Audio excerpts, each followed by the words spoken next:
ఇప్పుడు శరీరం కుర్చీలో కూర్చుంది, మనసు మాత్రం అప్పుడు నేను కింద కూర్చుంటే ఎలా నిలబడిందో అలా నిలబెట్టగలగాలి. అప్పుడు ఇది మార్పు చెందుతున్న దాని చేత తరిస్తాను.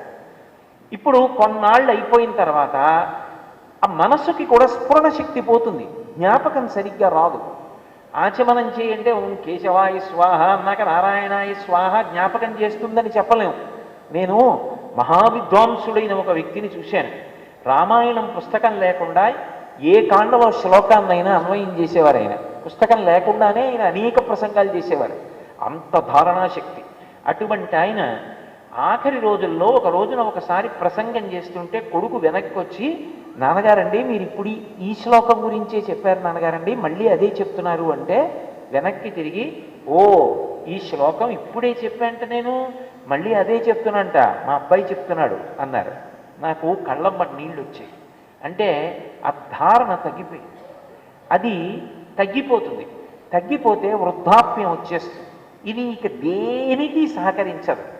ఒకటి భయం, చింత, అమ్మో ఇది పడిపోతుందేమో, అమ్మో ఇది పడిపోతుందేమో. చింత క్షణం కాల్చేస్తుంది, చితి ఒక్కసారి కాల్చేస్తుంది. అప్పుడు భగవంతుడు చూస్తాడు, ఏం చేస్తావు దీంతో, నీకు ఇది ఇచ్చాను, ఇది వృద్ధాప్యాన్ని పొందేసి, ఇది నీకు ఏ విధంగానూ సహకరించట్లేదు. ఏమైనా తింటే జీర్ణం అవ్వదు, జీర్ణమైతే పిప్పి బయటికి రాదు, 4 అడుగులా వెయ్యలేవు, కూర్చోవడమా కూర్చోలేవు, నించోవడమా నించోలేవు, ఒక్క విషయమా స్ఫురణలో లేదు, ఏదైనా మాట వినపడదు, నువ్వు పోని జ్ఞాపకానికి తెచ్చుకుని చెప్పలేవు. ఇంకేం చేసుకుంటావు దీనితో, ఏం తరిస్తావు? ఇక ఈ తెప్ప నీకు పనికిరాదు, ఇది కన్నాలు పడిపోయింది, దీని మీద ఎక్కి ప్రయాణం మొదలు పెడితే నదిలో నీరు పడవలోకి వచ్చి మునిగిపోతావు. కాబట్టి వద్దు, ఇందులోంచి నిన్ను విడిపించేస్తాను, నిన్ను విడిపించి నీకు కొత్త శరీరం ఇస్తాను, కొత్త శరీరంలో నువ్వు మళ్ళీ మంచి పనులు చేయి. ఇందులో ఆర్తితో మంచి పనులు చేసిన వాడైతే కొనసాగింపుగా మళ్ళీ మనుష్య శరీరం ఇస్తాడు. ఆయన మీద పెట్టుకోడు భారం. అందుకే చిట్ట చివరి తలంపు ఏది ఉంటుందో దాన్ని బట్టి పునర్జన్మ. నేను రామాయణం గురించో భారతం గురించో భాగవతం గురించో గురువుగారి గురించో భగవంతుడి గురించో ధ్యానం గురించో యోగం గురించో ఆలోచిస్తూ వదిలిపెట్టేశాను అనుకోండి, పునర్జన్మ మళ్ళీ మనుష్య శరీరం ఇస్తాడు కొనసాగింపు కోసం. డబ్బుల గురించో పొలాల గురించో ఇంకొకటి గురించో బంధువుల గురించో ఆలోచించేదానికి మనుష్య శరీరం ఎందుకు? మనుష్య శరీరంలో ఉన్నవాడికి శాస్త్రం పట్టుకోవాలి, గురువుగారిని పట్టుకోవాలి. ఆ రెండు వదిలేసి ఇతరాలు పట్టుకున్న వాడికి మళ్ళీ మనుష్య శరీరం ఎందుకు?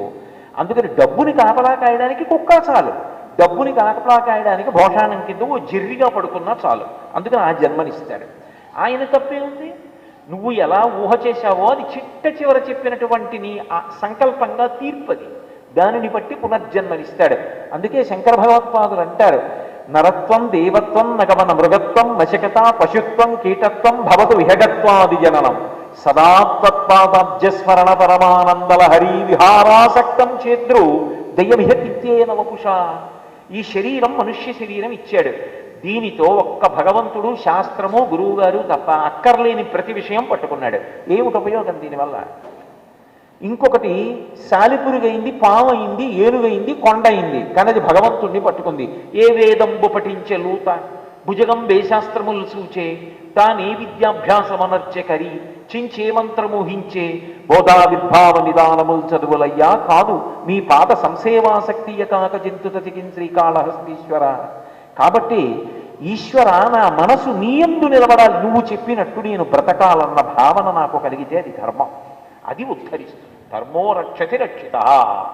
కాబట్టి ఇది డస్సిపోతే, ఇది అలిసిపోతే ఆయన ఏం చేస్తాడంటే దీంట్లోంచి విడిపించేస్తాడు. అందుకే భాగవతంలో మృత్యువు గురించి ఒక అద్భుతమైన విషయం చెప్తాడు.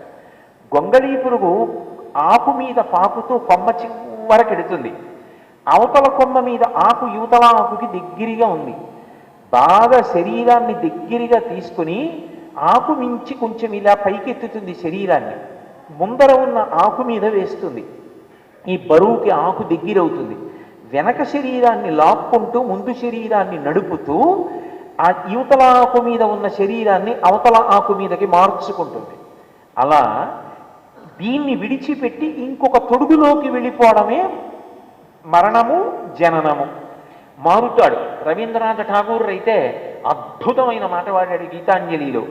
అమ్మ ఆకలి వేసిన పిల్లవాడికి స్తన్యం ఇచ్చేటప్పుడు ఒకవైపు స్తన్యంలో పాలిచ్చి ఇందులో పాలు అయిపోయాయి అనుకున్నప్పుడు బిడ్డన్ని ఇటు నుంచి ఇటు మార్చుకుని ఇటు స్తన్యాన్ని ఇవ్వడంలో ఎలా ఉంటుందో అలా ఇది విడిచిపెట్టి ఇంకొక తొడుగులోకి వెళ్ళిపోతూ ఉంటాడు. ఇప్పుడు ఆ తొడుగు మళ్ళీ బలాన్ని పుంజుకుంటుంది. అప్పుడైనా మంచి పనులు చేస్తే పర్వాలేదు, అది మనుష్య జన్మ అయితే. మనుష్య జన్మ రావడం కష్టం.